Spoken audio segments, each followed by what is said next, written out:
In the previous two videos, we talked about sequences that have an algebraic definition for each term, a sub n. If we have a clear formula for a sub n in terms of the index variable n, then we can calculate the value of any term we want. That is one way to define a sequence. And so that includes both the algebraic sequences as well as arithmetic sequences for which we can construct a formula. This video is about a whole other category of sequences defined in a very different way. To discuss this category, I will begin with a famous sequence from the history of mathematics, the Fibonacci sequence. This is the Fibonacci sequence.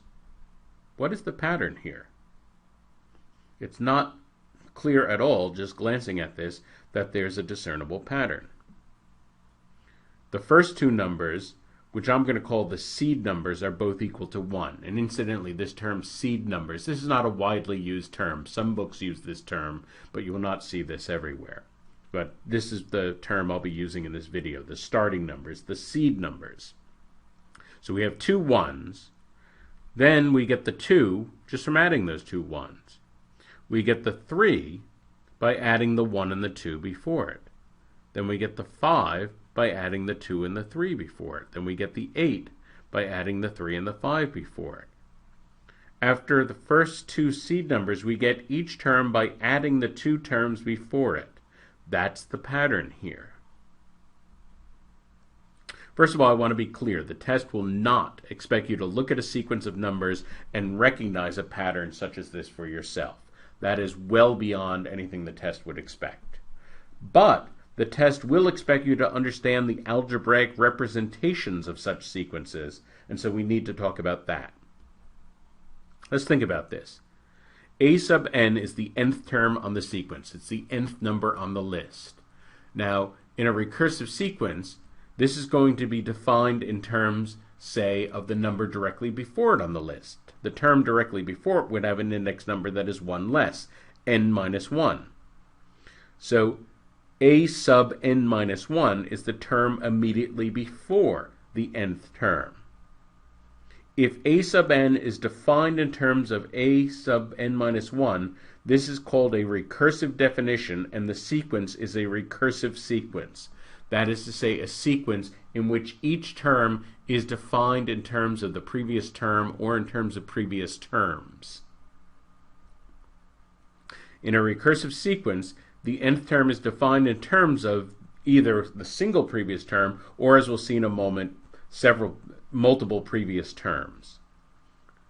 The test would have to give us a formula for a sub n in terms of a sub n minus 1, and it would also have to give us a typical seed value, typically the value of the first term. So the test would give us that, and we need to recognize that it is a recursive sequence, and we need to recognize what to do.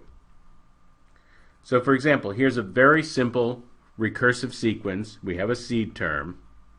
Let's just play around with this. We know that the first term is 1. Well, what's the second term? Well, the second term would be 2 times the first term plus 1. That's 2 times 1 plus 1, which is 3. The third term would be 2 times the second term plus 1. Well, that's 2 times 3 plus 1, which is 7. The fourth term is 2 times the third term plus 1. So this would be 2 times 7 plus 1, that's 15. The fifth term would be 2 times the fourth term plus 1. So this should be 2 times 15 plus 1. This is 31. Notice that for a recursive sequence, there's no way to jump right away to the value, say, of a sub 5, the fifth number on the list. We have to work our way term by term from the starting seed up to the value we want. So this is very different from the algebraically defined sequences or arithmetic sequences. We can't just jump to a later term. We have to ratchet our way up term by term, finding every term along the way up to the term that's desired.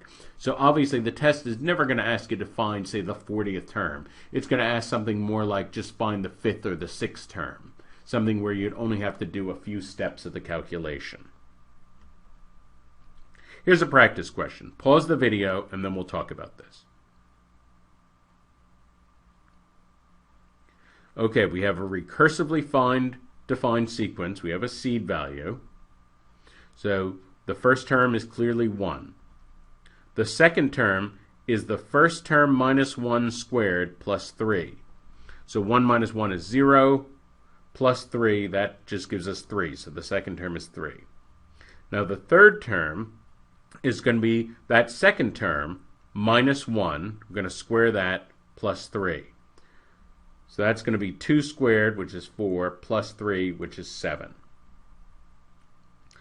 The fourth term now, we're going to take 7, we're going to subtract 1, we're going to square it and add 3, and this gives us 39. And that is the fourth term of this sequence. Those were examples in which each term depends on the term immediately before it. In some sequences, such as the Fibonacci sequence mentioned earlier, these depend on the previous 2 terms.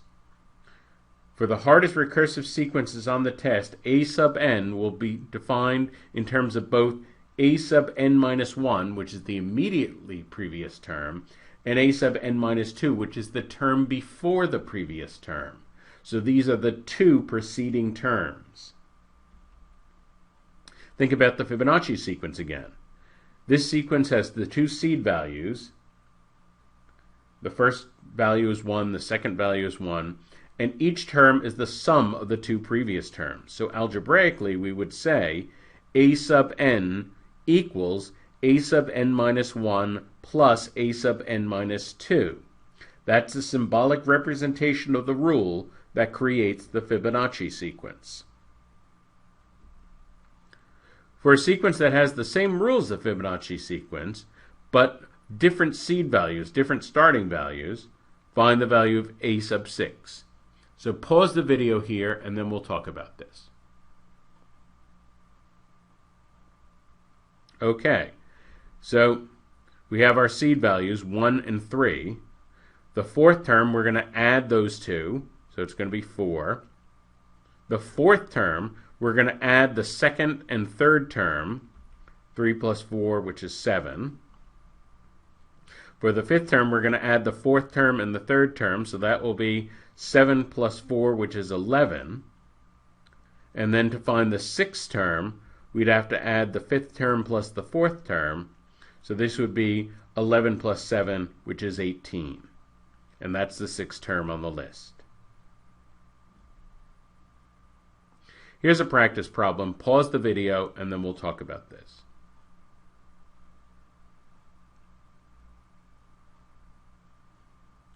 A sequence is defined by S sub n equals S sub n minus 1, quantity minus 1, times S sub n minus 2 for all n greater than 2, and it has the starting values of S sub 1 equals 2 and S sub 2 equals 3.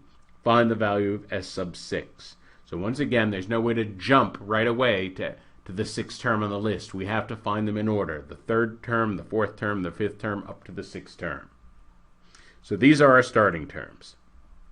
The third term is going to be the second term minus 1, so 3 minus 1 is 2, times the first term 2. That's 2 times 2, which is 4.